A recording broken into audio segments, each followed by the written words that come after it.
جس طرح ڈھال آپ کر دیتے ہیں جنگ میں برستے ہوئے تیروں کے سامنے، تو وہ تیر ڈھال سے ٹکرا کے گر جاتے ہیں اور آپ کو نقصان نہیں پہنچتا، تو روزہ بھی آتش دوزخ سے ڈھال ہے، جہنم کی آگ سے بچانے والا ہے۔ روزے دار کو اللہ کی خاص رحمت نصیب ہوتی۔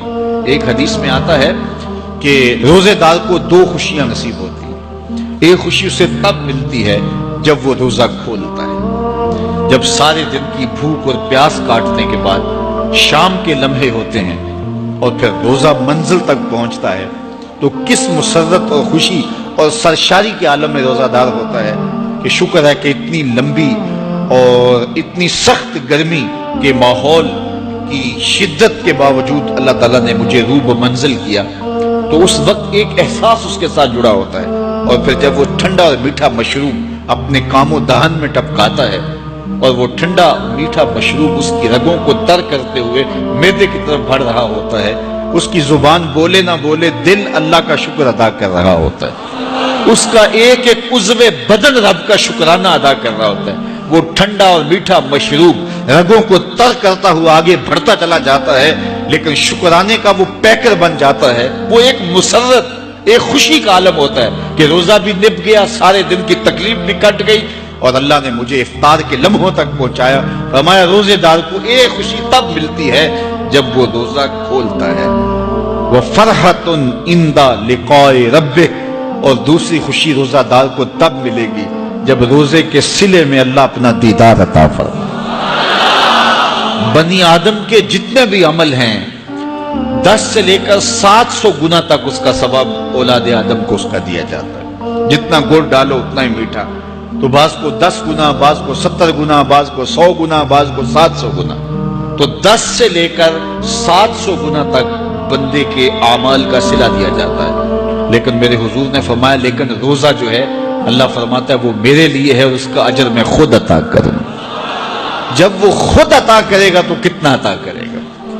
سخی اتنا بڑا ہو تو پھر کیا عطا کرے گا؟ بلکہ بعض نے اس کو عجزی بہی کی بجائے عجزہ پڑا ہے بصیغہ مجہول، کہ روزہ میرے لیے ہے اور اس کی جزا میں خود ہوں۔ باقی اعمال کی جزا جنت ہے، جنت کی نعمتیں ہیں اور بہت کچھ ہے، لیکن روزے کی جزا میں خود ہوں۔ اور جس کو وہ خود مل گیا پھر جنت میں مل گئی، جنت والا جو مل گیا پھر جنت بھی مل گئی، جنت کی نعمتیں بھی مل گئی۔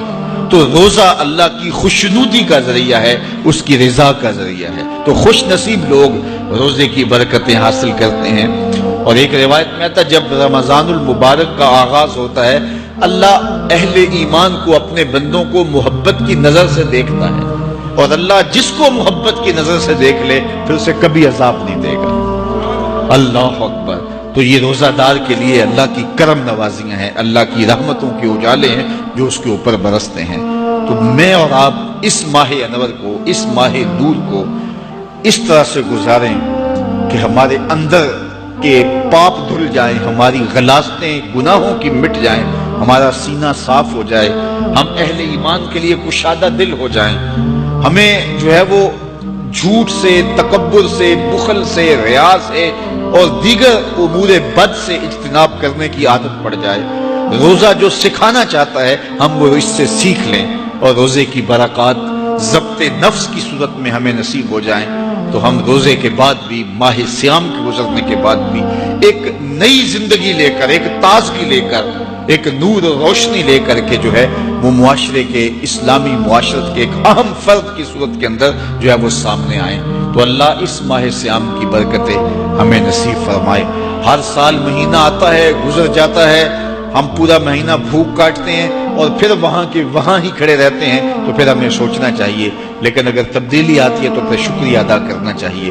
آج کی اس تاریخ میں ہم عزم کر کے اٹھیں کہ ہمارا یہ ماہ سیام ہماری زندگی میں ایک سنگ میل ثابت ہوگا، اور ہم ایک نئے باغپن کے ساتھ، نئے عزم کے ساتھ یہ مہینہ گزاریں گے اور ضبط نفس سیکھیں گے۔